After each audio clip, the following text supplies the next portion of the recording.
तोभ्यं नमः सुनयतर्कप्रमाणकाय तोभ्यं नमोऽस्तु जिनशासनभास्कराय निस्सङ्गमूर्ति गुरुदेव नमोऽस्तु तुभ्यम् आध्यात्मसूरिसुविशुद्ध नमोऽस्तु तुभ्यम् आध्यात्मसूरि सुविशुद्ध नमोस्तु तुभ्यं।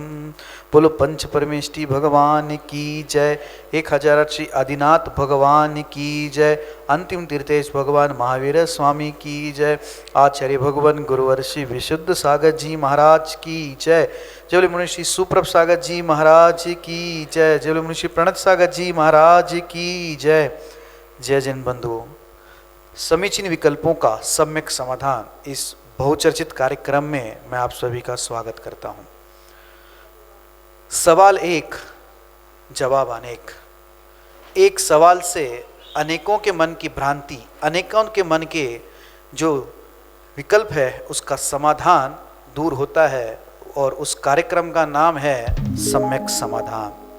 आचार्य भगवान गुरुवर श्री विशुद्ध सागर जी महाराज के परम परम आशीर्वाद से मुनि श्री सुप्रभ सागर जी महाराज, मुनि श्री प्रणत सागर जी महाराज पवन सानिध्य में इस कार्यक्रम का प्रतिदिन मोराजी सागर से प्रसारण आपके लिए चल रहा है।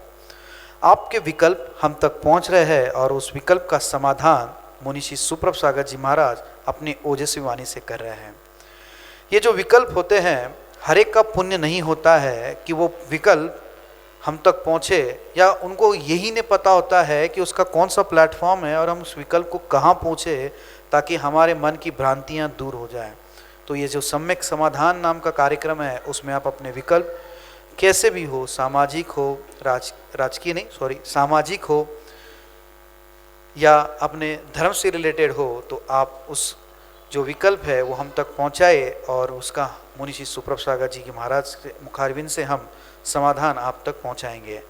मैं मुनि श्री के चरणों में नमोस्तु करते हुए मुनि श्री प्रणत सागर जी महाराज से यह विनय करता हूं कि हे स्वामी, आज के इस कार्यक्रम को गति प्रदान करते हुए संचालन करें। नमोस्तु नमोस्तु नमोस्तु। ओम नमः सिद्धेभ्यो। पंच परमेष्टि भगवान की परम पूज्य आचार्य भगवंत गुरुवर विशुद्ध सागर जी मुनि महाराज की, परम पूज्य मुनि श्री सुप्रभ सागर जी महाराज की।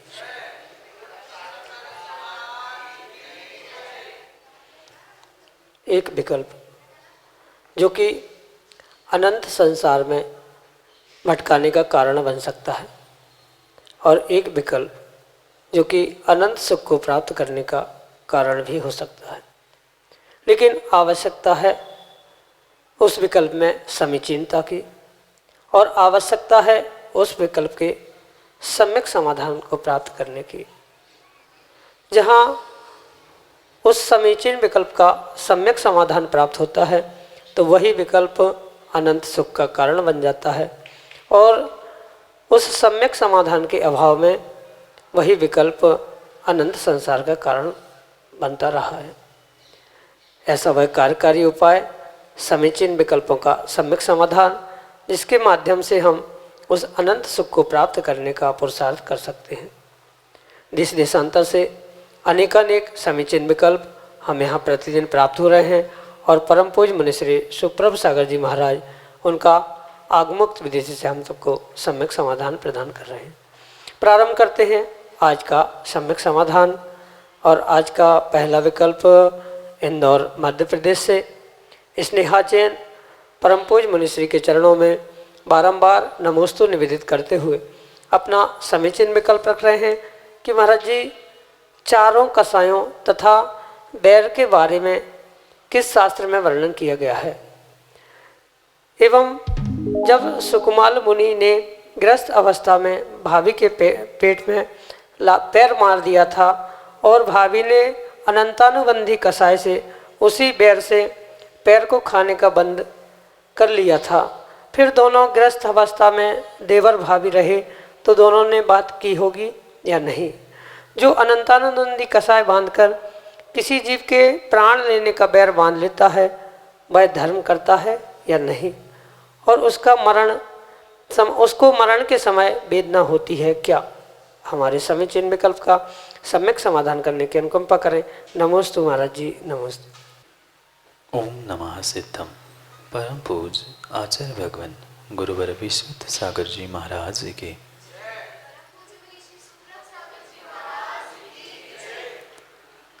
आचार्य भगवंत ग्रंथराज कषाय पहाड़ों के निमित्त से उन 4 कषाय, उनके जो 16 भेद है आदि के निमित्त से जीव के परिणामों का विशेष रूप से व्याख्यान करते हुए वर्णित करते हैं कि ये अनंतानुबंधी, अप्रत्याख्यानवर्णी, प्रत्याख्यानावर्णी या स्वंजलन, क्रोध, मान, माया, लोभ इनके निमित्त से जीव किस किस प्रकार से परिणमन करता है।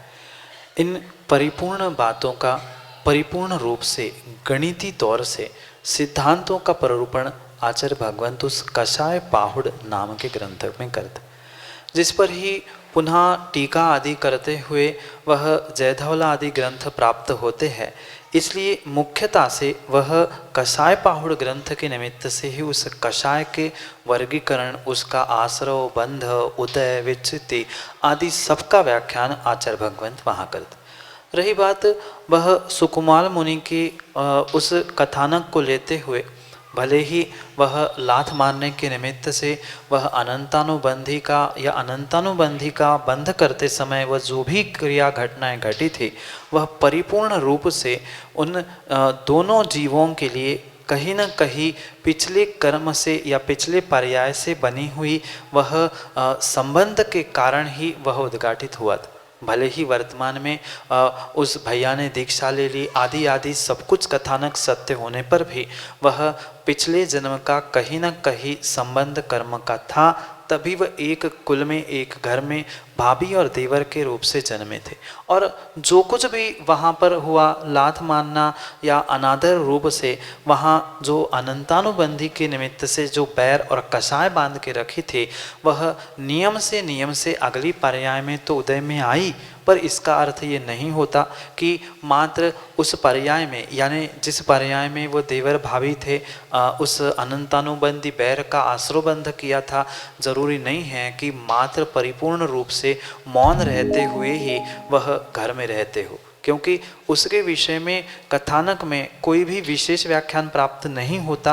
पर फिर भी हम अनुमान से और बहुत सारे अन्य प्रमाणों से ये समझ सकते हैं कि वैर होने का मतलब ये नहीं है कि बिल्कुल ही संभाषण बंद हो जाए। कभी कभी देखने में आता है जो परस्पर वैरी है या घर में भी जो सास बहू आदि है या भाई भाई भी है, दोनों में वैर भी है, भले ही अच्छी वार्ताएं नहीं होती हो पर कहीं ना कहीं कटाक्ष रूप से, कहीं ना कहीं कषायों से युक्त होते हुए एक दूसरे को टॉन्ट कसना, एक दूसरे के लिए कुछ ना कुछ ऐसे वाक्यों का प्रयोग करना, ऐसा संभाषण होता ही रहता है। और कभी कभी दिखाने के लिए भी मुस्कुराते हुए, हंसते हुए एक दूसरे से बात भी कर सकते हैं, पर इसका मतलब ये नहीं है कि उनके पास अनंतानुबंधी नहीं थी। अनंतानुबंधी होने पर भी दिखावे के लिए जीव कुछ भी कर सकता है, या दिखावे के लिए भी नहीं, वह कषाय भी कषाय से युक्त होते हुए भी वह परस्पर में संभाषण कर सकते।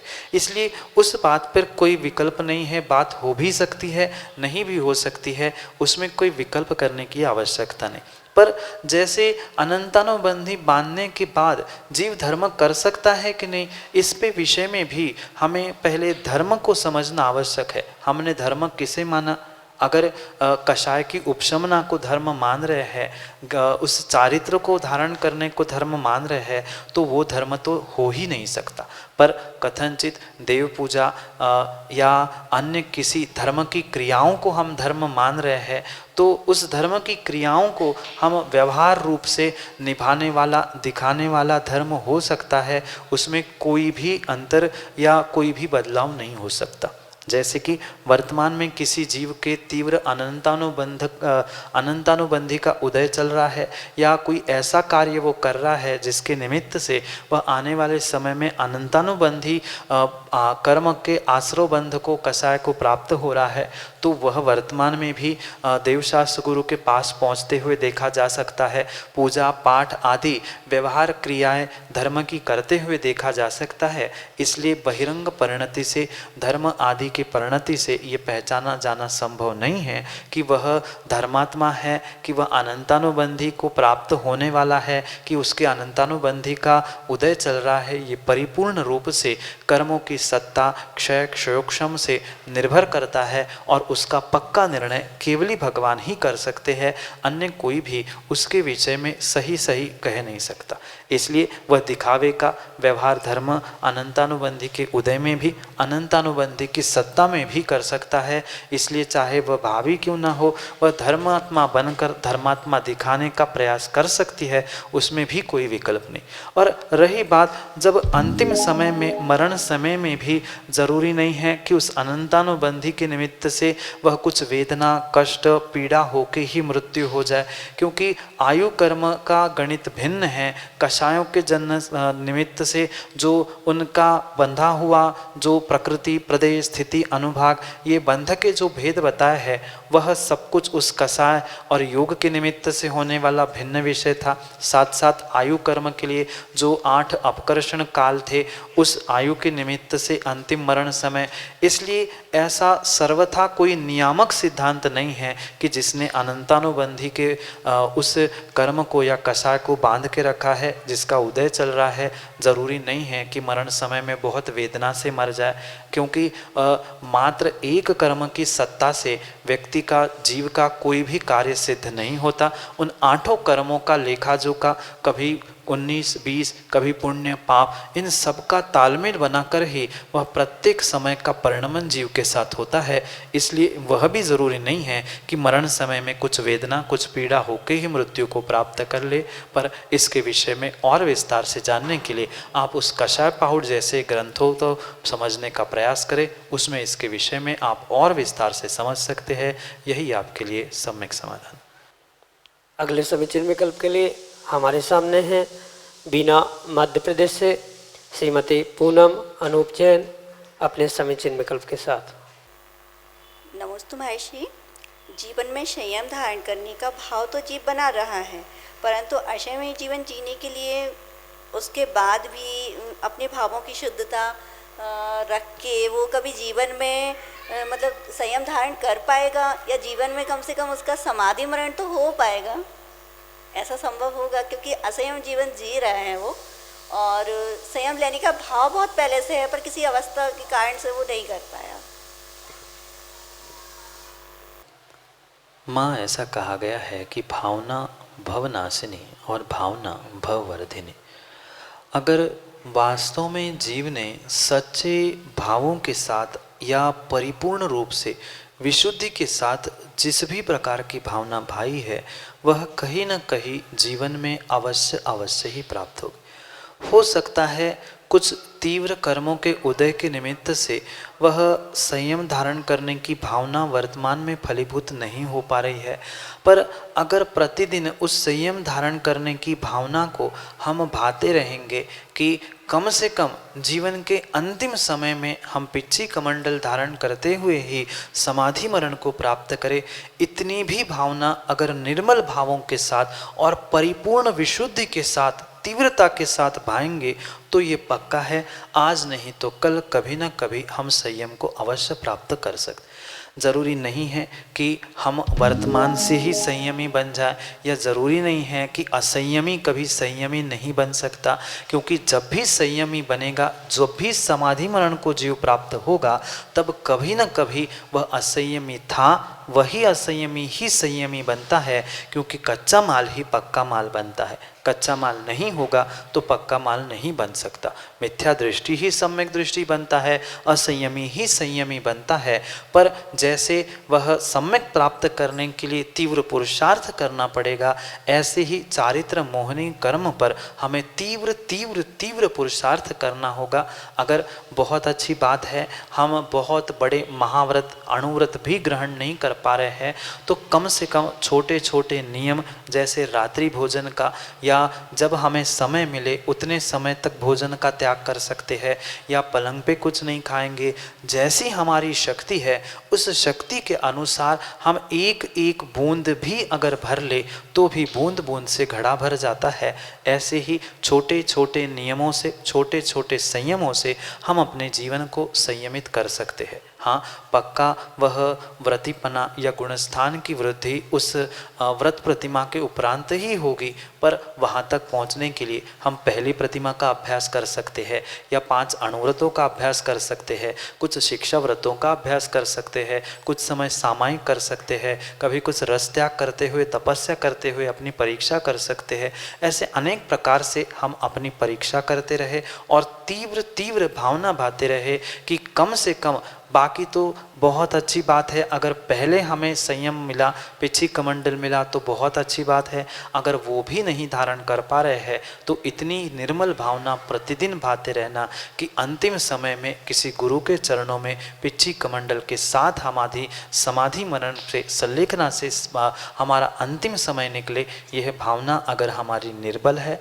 निर्मल है, प्रबल है और विशुद्धि के साथ भाई है तो वह हमारी भवनाशनी भावना कार्यकारी हो सकती है। सतत भावना पर निर्मल भावों के साथ और विशुद्धि के साथ भाते रहना तो वह समाधि मरण के साथ भी एक श्रावक मृत्यु को प्राप्त हो सकता है। श्रावक क्या, वह अंतिम समय में पिछी कमंडलधारी मुनि या आरिका भी बनकर अपने प्राणों का गुरु के चरणों में देहांत का समय में त्याग भी कर सकता है। इसलिए सतत भावना भाते रहना निर्मल और विशुद्ध परिणामों के साथ, तो वह आपका वह जो भाव है, भावना है, वह भी साकार हो जाए। इसलिए आपकी भावना सफल हो, इसलिए आशीष के साथ यही आपके लिए सम्यक समाधान। संदेश जैन छतरपुर मध्य प्रदेश से अगले समीचीन विकल्प के लिए हमारे सामने।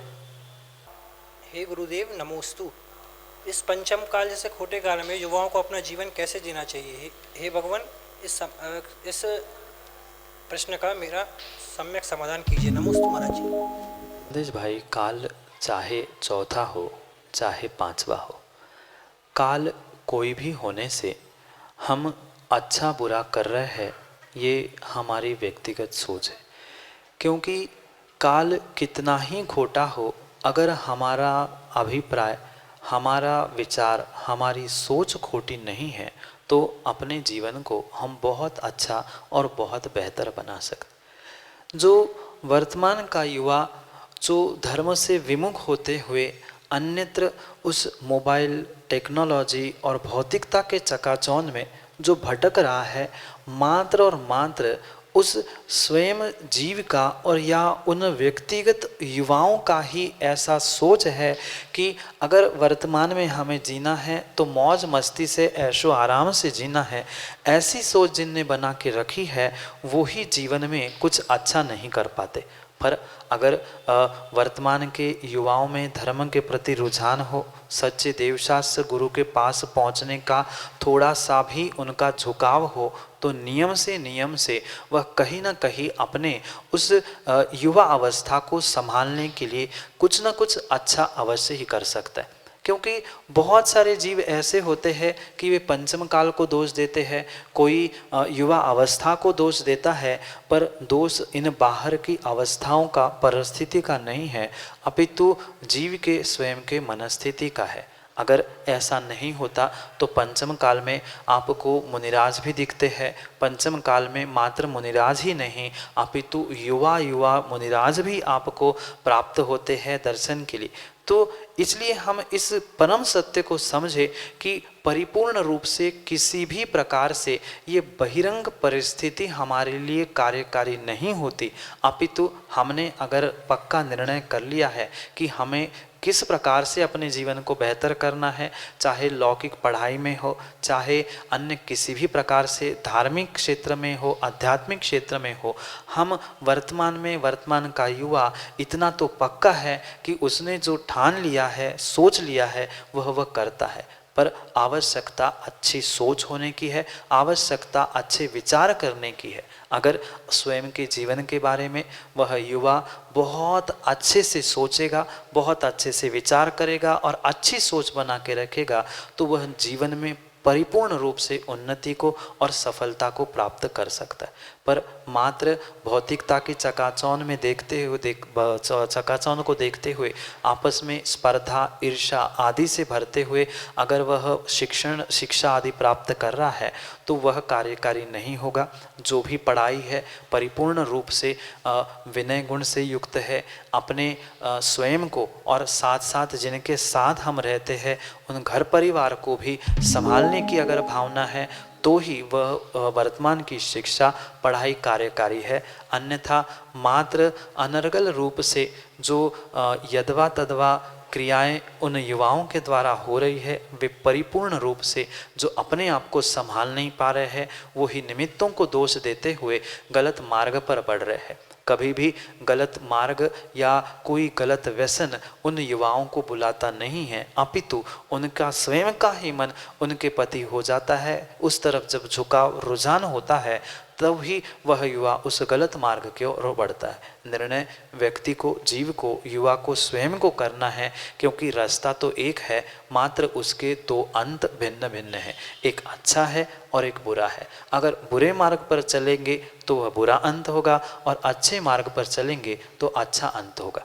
इसलिए वर्तमान के युवा को जो उनकी युवा शक्ति है, उनके भीतर वायु के समान जो प्रचंड शक्ति बैठी है, उस शक्ति का सदुपयोग करने की आवश्यकता है। अगर उस शक्ति का वो सदुपयोग करते हुए अच्छे मार्ग की ओर बढ़ता है, तो जीवन को उन्नत सफल बनाता है। और थोड़ा सा भी गलत मार्ग पर चलता है तो नियम से कहीं ना कहीं धोखा या कहीं ना कहीं परेशान होकर रह जाता है। इसलिए उन वर्तमान के युवाओं को काल को, परिस्थितियों को दोष ना देते हुए स्वयं के मन पर, स्वयं के अपने आप पर बहुत सारा विश्वास करते हुए उन अच्छे कार्यों की ओर बढ़ने का पुरुषार्थ करना होगा। चाहे लौकिक विषयों में पढ़ाई का विषय हो, धार्मिक क्षेत्र हो, या जिस क्षेत्र में वो कामयाबी हासिल करना चाहता है, वह उस क्षेत्र में पक्का निर्णय करते हुए, अपनी अच्छी सोच बनाते हुए आगे बढ़ेगा। पूरी परिपूर्ण रूप से कॉन्फिडेंस के साथ, आत्मविश्वास के साथ जो कदम रखेगा, नियम से उसमें सफल होगा। क्योंकि युवा शब्द उस वायु के समान है। युवा और वायु में जितनी प्रचंड शक्ति होती है, उस प्रचंड शक्ति से टनों टन का ट्रक उस टायर की हवा से, वायु से एक स्थान से दूसरी स्थान पे पहुंचता है। ऐसे ही युवाओं ने अपनी आत्मशक्ति को, अपनी उस युवा शक्ति को अगर व्यवस्थित रूप से वायु के समान संगठित किया है, एक साथ करने का प्रयास किया है, तो उस शक्ति से, युवा अवस्था के उस अवस्था विशेष से वह अपने आप को बहुत अच्छा, जीवन को बहुत बेहतर बना सकता है। जिसमें इंटरेस्ट है, जिसमें रुचि हो, उस कार्य में पूरे आत्मविश्वास के साथ और धर्म के साथ साथ अगर हम कदम रखेंगे तो हम कामयाबी अवश्य मिलेगी। उस कामयाबी के लिए सतत पुरुषार्थ, सतत लगन दोनों होना आवश्यक है। लगन के साथ मेहनत करेगा तो कामयाबी नियम से करमेगी। इसलिए इस वर्तमान में युवाओं को परिस्थिति को नहीं, अपने मनस्थिति को ठीक करते हुए आगे बढ़ने का प्रयास करना होगा। यही आपके लिए सम्यक समाधान। पीसी जैन साहब, इंदौर, मध्य प्रदेश से अगले समीचीन विकल्प के लिए हमारे सामने। दो मुनि राजों के चरणों में नमोस्तु नमोस्तु नमोस्तु। गुरुदेव, सम्यक दर्शन, सम्यक ज्ञान, सम्यक चारित्र, रत्न त्रय को बंध का कारण नहीं माना है, किंतु तत्वार स्वरूप में उमा स्वामी महाराज ने देव के बंध के लिए 2 सूत्र दिए हैं। उसमें सराग संयम, संयम संयम, काम निर्जरा, बाल तपांसी देवस्य एवं सम्यक्तचा, तो सम्यक्तचा दिया है, माने सम्यक दर्शन ज्ञान चारित्र को बंध का कारण बताया है। और इसी प्रकार आहारक शरीर का भी बंध भी सम्यक दर्शन सम्यक चार रतन त्रयधारी मुनि राजों को ही होता है। गुरुदेव, मेरा इसमें विकल्प है कि इसमें भिन्नता क्यों आ रही है, इसका कारण क्या है, मेरे इस विकल्प का समाधान करने की रहे। नमोस्तु नमोस्तु नमोस्तु। सम्यक दर्शन ज्ञान चारित्राणि मोक्ष मार्ग और सम्यक्त्वम च, इन दोनों सूत्रों में किंचित भी किसी भी प्रकार की मतभिन्नता या किसी भी प्रकार का भेद नहीं है, अपितु वहाँ उमास्वामी महाराज या सभी आचार्य महाराजों का अभिप्राय भिन्न भिन्न है। जैसा अभिप्राय होता है, जैसा वहाँ पर विषय होता है, वैसे उस विषय और अभिप्राय को समझने के लिए आचार्य भगवंत भिन्न भिन्न प्रकार का कथन और भिन्न भिन्न प्रकार के सूत्र प्रदान करते।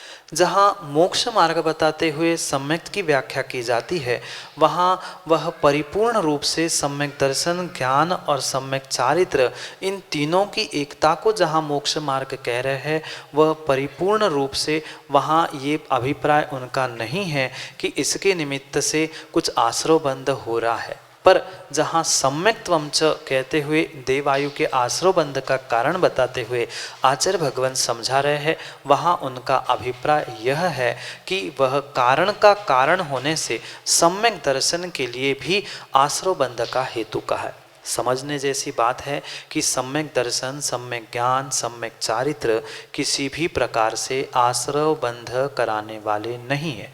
जैसे ये सम्यक की या सम्यक ज्ञान, सम्यक चारित्र की आराधना करते समय जो जीव का शुभोपयोग हो रहा है, उस शुभोपयोग के निमित्त से ही जीव को आश्रवबंध हो रहा है।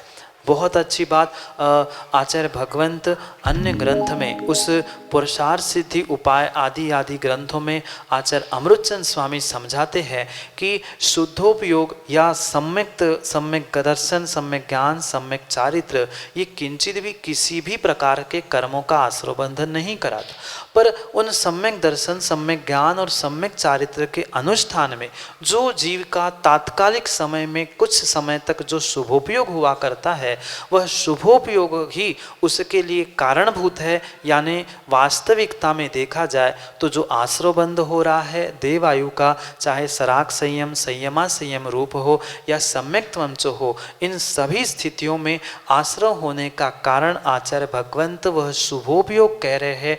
जहाँ शब्द ही कह रहा है सराग संयम, यानी राग सहित जहाँ संयम है वह परिपूर्ण रूप से राग सहित होने के लिए वह राग है, तो वहाँ आश्रवबंध है। साथ साथ सम्यक्त्वम च, यानी सम्यक्त भी कारण कहा, क्योंकि जब सराग संयम होगा या संयमा संयम होगा, वह सम्यक्त के अभाव में नहीं हो सकता। इसलिए सम्यक्त मुख्य कारण है और सम्यक्त के बाद सराग संयम, संयम संयम आदि होता है। इसलिए कारण का कारण होने से उस कारण पर ही उपचार करते हुए कहा जा रहा है कि सम्यक्त भी उसके लिए आश्रवबंध के लिए निमित्त बन रहा है। जैसे उपचार कथन किया जाता है, वास्तविकता में कुछ भिन्न होने पर भी उसका उपचार कथन करते हुए उस कारण को कारण या कारण को कार्य कहा जाता है। ऐसे ही वास्तविकता में देखा जाए सम्यक दर्शन कभी भी बंध आश्रव का कारण नहीं है, पर फिर भी उपचार करते हुए, उपचरित कथन करते हुए कारण का कारण होने से उसको कहा जाता है। जैसे माँ ने रोटी बनाई, जबकि रोटी आटे से बनती है, बेलन पाटे से बनती है, पर फिर भी माँ उसके लिए निमित्त थी, इसलिए कहा जाता है कि माँ ने रोटी बनाई। ऐसे ही सम्यक्त के साथ जो भी शुभोपयोग हो रहा है, शुभभोग अयम अपराधा, शुभोपयोग स्वयं कह रहा है कि शुभोपयोग ही अपराध है और उस शुभोपयोग के निमित्त से आहारक का बंध या देवगति आदि का बंध होता है। यही आपके लिए सम्यक समाधान। जय जिन बंधुओं, आप हम सभी लाभ ले रहे थे समीचीन विकल्पों का सम्यक समाधान इस लोकप्रिय कार्यक्रम का। इस कार्यक्रम के साथ अगर आप जुड़ना चाहते हो घर बैठे, अपने विकल्प हम तक पहुंचाना चाहते हो तो हमारा नंबर है 8707548811। नंबर नोट करिएगा 8707548811। पट्टी पे नीचे स्क्रॉल पे भी यह नंबर फ्लैश होता है, आप उसके माध्यम से भी ये नंबर नोट करके व्हाट्सएप के द्वारा ऑडियो मैसेज या टेक्स्ट मैसेज के थ्रू अपना विकल्प हम तक पहुंचा सकते हो। सम्यक.समाधान यह जीमेल आईडी है, इस आईडी का प्रयोग भी आप कर सकते हो अपना विकल्प पहुंचाने के लिए। यह कार्यक्रम प्रतिदिन शाम को 4 बजे से पारस टीवी चैनल में प्रसारित होता है एवं 5:13 पे सुप्रभ वाच इस यूट्यूब चैनल से प्रसारित होता है। 2 दिन 31/1/2 ये दिन पारस टीवी चैनल पे यह कार्यक्रम रात को 10:40 पे प्रसारित होगा। ध्यान रहे, रात को 10:40 पे 31 तारीख, 1 तारीख और 2 तारीख। मुनिश्री के प्रवचन प्रतिदिन शाम को 7:40 पे जिनवाणी टीवी के माध्यम से प्रसारित होते हैं। आप मुनिश्री के प्रवचन के अंश उस कार्यक्रम के दौरान सुन सकते हैं। मुनिश्री के प्रवचन जो यूट्यूब चैनल सुप्रभ वाच के माध्यम से चल रहे हैं, परीक्षा मुख सूत्र, पंचास्तिका, सुबह सुभाषित रत्नमाला, ये जो कार्यक्रम चल रहे हैं उसका लाभ आप सुप्रभ वाच इस चैनल से ले सकते हैं। एवं सुप्रभ वाच चैनल पे सर्च करके सब्सक्राइब करके बेल आइकन जरूर दबाएं ताकि आपको नोटिफिकेशन प्राप्त हो।